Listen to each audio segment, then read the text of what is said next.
team like Kyrie and KD, or the Lake Show with King James and AD. Wish I could match him up with the bad boys from the 80s, but no black and white, I need that in HD. HenDawgz.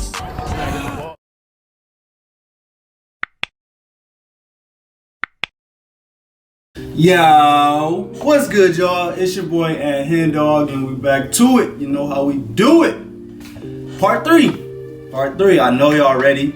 It's been about 2 days since I posted the last one, but we better get into it. The part 2 ended on Larry Bird losing the national championship to Magic. So yeah, let's get straight to it. I know the Bird gang want to move on from this. So if you're not subscribed to the channel, go ahead and subscribe right now. Like this video if you like this video, and go ahead and write something in the comments. But let's get to it, man. We got Magic Johnson and Larry Bird, a courtship of rivals basketball, part 3. Let's get it. It was over, you know. That was my 4 years. I was done. It still hurts. When you win 33 in a row and you walk into a game, you know, you never know what to expect, but I expect to win. We didn't win. Toughest loss I ever took. And that was Bird at 60 saying that. That was the toughest loss he ever took. He said it still hurts to this day. Just imagine being 60 years old, 70 years old. I don't know how old Bird is. How old exactly is Bird, y'all? But just imagine being that old and still saying, a game from college still hurts. That's the worst loss. Like, that's, right there how big of a game that was for them. I knew it was going to haunt him forever because we were going to see each other a lot.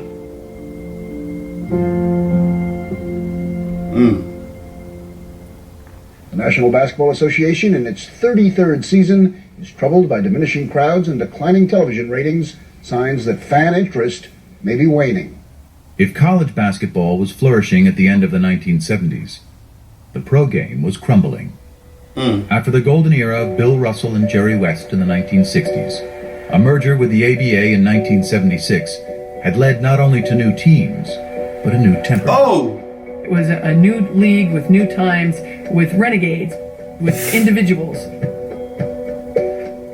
There was an argument made, plausibly, I think, that it was too black a league for the United States of America in the late 1970s. You think about the Knickerbockers at the time. The running joke was it was the Knickerbockers. You know, that's what it was. It was the N-word. It's turning off a lot of white customers that are coming to the game, you know. Why? I think there's still there's a conflict between the white and the black, and I don't enjoy going to basketball and seeing all black players. I mean, I think it's when they said too black, they meant not just in terms of color, but in terms of style. Let me get mine, and the hell with yours. Basketball for us was about the best moves. You wanted to be that big player that everybody talked about. You wanted to be the one. You didn't think about winning championships or team play. And those were just the issues on the court. The NBA had this image of an all-black league with a bunch of guys who did drugs. The teams were losing money, and they had no sponsors. And that's pretty much a death knell right there. It's a known fact that you need your white superstars. You just need more white ball players on the team for the white fans to identify with. And in the newest member of the Boston Celtics, that's exactly what the league appeared to be getting. There's hope he can help solve professional basketball's difficulties, which some say are compounded by a question of black and white. The Great White Hope. The Great White Hope. What does that mean? Well, you know, it's very hard to say because there's a lot of great white players around, and I just hope that I can just fit in as well as some of them that has fit in. He ran away from that designation. He made it very clear, almost from day one, that he was not the Great White Hope. You know, the great players are the black players, and they're the best. Such deference meant little to black Celtics like Curtis Rowe, Sidney Wicks, and Cedric Maxwell, who looked at Bird and saw not the Great White Hope, but another case of Great White Hype. He didn't impress me no more than any white guy I've ever seen play before. I think that you would say that most black players at the time were racist, in the sense that we did not think that you could find a white guy who could play better than any black guy. When I walk in the first day of camp, them guys were on the floor stretching, and here comes the white savior, here comes this, here comes that. I sort of enjoyed it because I knew I was going to battle them all day. The Curtis and City didn't last long. They didn't even make it through the first practice, and they were cut. Damn. So that was just Cedric. I'm thinking, oh, he's slow, he can't get off a shot. He's not that strong. This is going to be a layup. It's funny though, because a lot of people said that. I think LeBron said it in an interview too. But it's like, when you watch Larry Bird on film, he doesn't really impress you that much. You know, I think LeBron said something like, don't quote me, but he was just like, he asked around, I know, what made Larry Bird so good. He's like, because he looks slow as hell on camera or on film. And Cedric Maxwell said the same thing. He like, you know, watching him, you know, he looked like any other white basketball player just watching him. But I think once you actually guard Bird, and I think that's probably what Cedric Maxwell about to say, but like once you actually gotta, you know, get in front of Bird and try to stop him, then it's a whole different story. Like that film be lying sometimes. When you get in front of him, it's a whole different story. Bam, knocks down the jump shot. Okay. Maybe that was luck. Gets the ball again. Bam, knocks down another jump shot. Now I'm thinking like, okay, hey, you know what? I'm gonna D this guy up. I'm gonna show him his life. 20 feet away. Bam. 25 feet away. Bam. My mind just goes to the, damn, this white guy can play. This guy is different. It was a good thing, too. The storied Celtics might have been the winningest team in NBA history, but they were fresh off their worst season in 30 years. And in Bird, they had a player who was not only supremely talented, but tough enough to take on any challenge. I always played like everybody in the world was against me. Oh! Everybody was against me. You should think up things. They triple teamed him. Hey, y'all see that? Man, they're supposed to let him and Dr. J go head up, man. Look at this. Like, they one-on-one right there. But watch the two teammates come in, and they jumped him. Oh, Charles Barkley and Moses Malone. Think up things to get me rattled before a game. He knew how to fight. I know that from off the floor. One night, somebody was giving one of his buddies a hard time, and Larry went over and, you know, said, hey, you know, this is my friend, and this guy was a pretty good-sized guy. By golly, they go out back, and the guy turns and says something to Larry. Larry hit this guy, and I caught him. Hit him so hard, I go, whoa. He was from the old school, and that's how he played. Larry Bird plays it. Yeah, that edge about him, man. Played the game hard. Shout out to French Lick. There was no frills about him. He came in, he threw elbows. There was nothing smooth about Larry. Get it! That hurt his back right Islanders there. like that. They're hardworking people. They like that. That's how people view them, and that's what Larry was. Larry Bird. Tough. They also like winners. And when Bird led the Celtics to the NBA championship in just his second season, he was finally one of those too.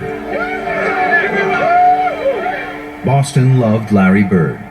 It just wasn't so clear at first how much Bird loved the city back. There's only one place I'd rather be, French Lick. Thank you.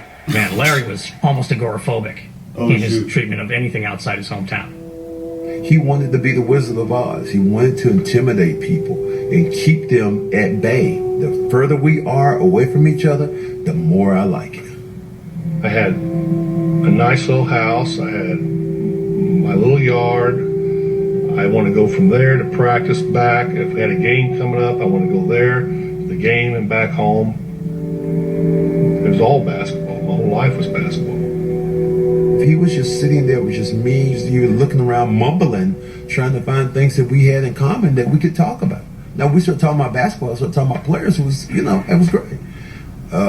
U.S. history? No. We forced guys are talking about some Budweiser. Daily events? No. I made the shot, and from then on, we was up by 2, and they had to get back in the game, which they did. Politics? No. Try to not do anything I can't do, or do no more than what I can do. I just go out and try to do my basic game. He proudly dubbed himself the Hick from French Lick, and he looked every bit the part. He looked every but bit those the who part. played him for simple did so at their own peril. One of the great ways, I think, of winding up with no money in your pocket is to think Larry Bird is dumb. Syntax is not intelligence. Unlettered is not stupid. He's got a great sense of humor. He just didn't show that to people. That didn't mean he didn't have it. Right. He did, however, allow the public one small indulgence. You could come out on Saturday and watch him mow his lawn. Huge crowd stood stop. Larry Bird's cutting grass in front of his house. He's mowing his lawn in the springtime. That's real. Larry is about. Do anybody know, if you're watching this and you know somebody that ever went and watched Larry Bird mow his lawn, write in the comments, man. I think that's pretty dope. Let's see if this story that they're saying is actually true. Because if somebody knows somebody that was actually watching him, then we can validate these statements. So write in the comments if you know somebody, or if you was one of the people that went traveled to watch Larry Bird cut his grass. Let me know. Doing things himself, and I think it's one of the things that made him so beloved in Boston. But as Bird navigated through his new world, he still had one eye fixed on a familiar foe. Magic. Faraway land.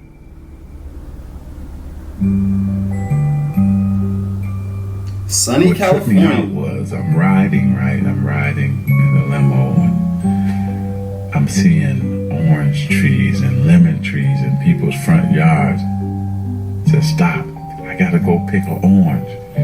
Are you crazy? I said, no, I gotta do this. And so I ran up like a scared little kid, grabbed the orange and ran back to the limo.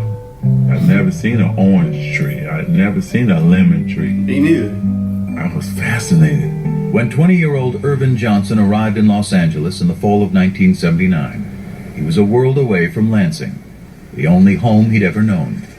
He was the #1 pick of the LA Lakers, a once dominant franchise stuck in mediocrity. In the stoic Kareem Abdul-Jabbar, the Lakers had was energy. Irvin Magic Johnson was only too happy to provide it. I don't know what just happened, y'all. So I got a question for y'all. So they said that Kareem was, the best player in the 70s. He was the best player throughout the 70s. I think they said early 80s when he kind of gave the throne away to Bird and Magic. So my question to y'all is, what was the Lakers' record like before they drafted Magic? Like, how was the Lakers team? Because they got the #1 pick. Magic was the #1 pick, so they couldn't have been that good. And they just said that they was like mediocre, until they got Magic. So what was the Lakers' record like? I think they won some championships with Wilt, or maybe just one with Wilt in like the early 70s. But when they had Kareem, why was they not that good if Kareem was the best player in the league? Let me know.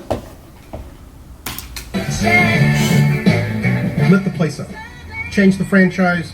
Changed the temperament. I changed it from the very first game. I reacted to that video too, that game.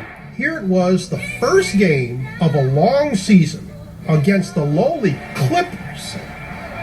And Magic was embracing Kareem as if they'd just won their 10th straight championship. It was like, man, this is a different kind of dude. Kareem was probably like, bro, get off of me. From the day he arrived, he became the prince of the city. He reminded me of a guy who wakes up without an alarm clock. And that's what I used to always say. I want to be happy enough to wake up without an alarm clock because I want to go into my world. That's real. Who wakes up without an alarm clock? Write in the comments. He had it, what it is. As far as I was concerned, the it was not his ability or his size. The it was his attitude, was his leadership, was his mind. I mean, I don't have to talk about Game 6 at Philadelphia. Magic Johnson will shoot. In his rookie season, Magic had helped lead the Lakers to the NBA Finals against the Philadelphia 76ers. In Game 6, with an injured Abdul-Jabbar back home in LA, Magic played all 5 positions, scored 42 points, as a rookie, y'all, grabbed 15 rebounds, and dished out 7 assists. As a rookie, he did this. This is right after Kareem went down, and the dopest thing about this is, shout out to Winning Time, man. We did this game. We did all of this. I'm not sure what episodes it's going to be. Episode 2 actually drops tonight, but we're going to go through all this, man. I think it's super dope to be able to watch the real games and then actually watch the show and how we emulated it. So I'm going to be reacting to all of it. I'm going to kind of do a comparison between the show and the actual game. That's coming soon. So make sure y'all subscribe to the channel if y'all want to see that. But let's get back to this. leading the Lakers to the championship. In just 4 years, he had won titles in high school, college, and the pros. That's crazy. Magic, what do you have that makes you perform like this in these championship games? Well, I don't know. Just I love to win. Across the masthead of the Los Angeles Times the next day, it said, "It's Magic." He was a star when he first arrived here, coming off the NC2A game. And quickly, during that first season, he became one of the stars in town. But that game put him on another level. That made him the star in town. So, why do y'all think that Magic and Larry Bird kind of saved the NBA? Like, what about them two kind of created this buzz around the NBA that kind of gave them, gave them hope, generated a bunch more money? Like, cause I know they had Dr. J, they had Bill Russell, who else was on? I don't remember. It's a couple guys like that they had back in the day. And I mean, don't get me wrong, I understand that Magic and Larry Bird are great players, but like, what about, it had to be more than just their basketball skills. Like, what about their relationship? Was it like the black and white? Was them like going head to head against each other kind of what helped the NBA? Like, if y'all can write in the comments, like, what do y'all think exactly about that was the reason why the NBA just kind of, they said they saved the NBA. Like, that's what they always say, but how? Or how and why? Like, what did they do? What did they do? Did they put up their own money to generate more money for the NBA? Like, what did they do? Let me know in the comments.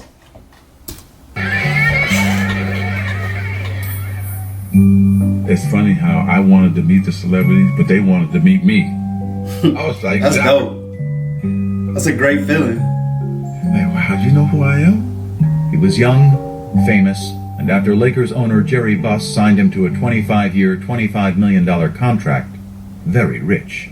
The kid from Lansing was ready to sample a different kind of fruit. His Playboy boss knew all the ripest trees. I said, oh, I'm hanging with him. When they were coming into the box and he had 10, 20 of them, and look, Irvin, which one you want? And I was like, oh, okay, it's like that? Damn. And then he said, I'm going to take you to the Playboy Mansion. What? The mansion? No, you're kidding.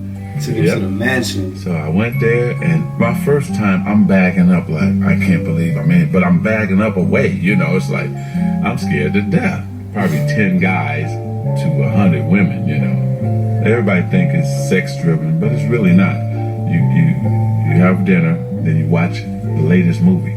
And then, of course, I don't want to ever say that sex wasn't involved, because if you meet somebody, that's what you wanted to do. You did that, but it's really a great experience. I bet you did that a lot, Magic. So yeah, I had fun there. He came to LA like the Pied Piper.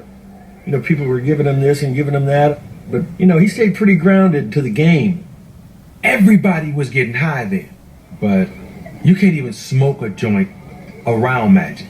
He had real old school, down in the trenches work ethic, and that was honed in him by his dad. That's what made it work. Johnson Sr. I love that about him, because it kind of is a life lesson in a way. Like, if you got God-given ability, like, don't mess that up. Like, don't get me wrong, he went out and had his fun, he was kicking it, he was enjoying himself, but he wasn't like the person like, doing the drugs. He was the person kind of being above that, but was still partying, still having his good time. But he knew that he had, he was the trophy. He was the person that, everybody was looking at. So I feel like that was pretty dope that he was able to stay above, all the BS and kind of, just still, like I said, still kick it, still enjoy it, but he wasn't the one actually doing the drugs and, probably being late for practice. Like, he had that mindset that where it's like, I'm gonna go out, I'm gonna do my thing, but when it's time to play, like, I'm gonna be there and y'all gonna get the best of me. I think that's pretty dope. It's a life lesson. Magic was always this guy. He never did none of that, so I did everything for him. Magic Johnson was living on a natural high. He was starring in the role of a lifetime, point guard of a Hollywood team with an offense called Showtime. Showtime. He even had the alter ego perfect for the production. I mean, Magic was his stage name. Even he would laugh about it. Well, he always says there's two people. There's Irvin Johnson from East Lansing, and there's Magic Johnson from Hollywood. Irvin Johnson is another guy. Here's Magic over here, and there's Irvin over here. Irvin is this fun-loving guy.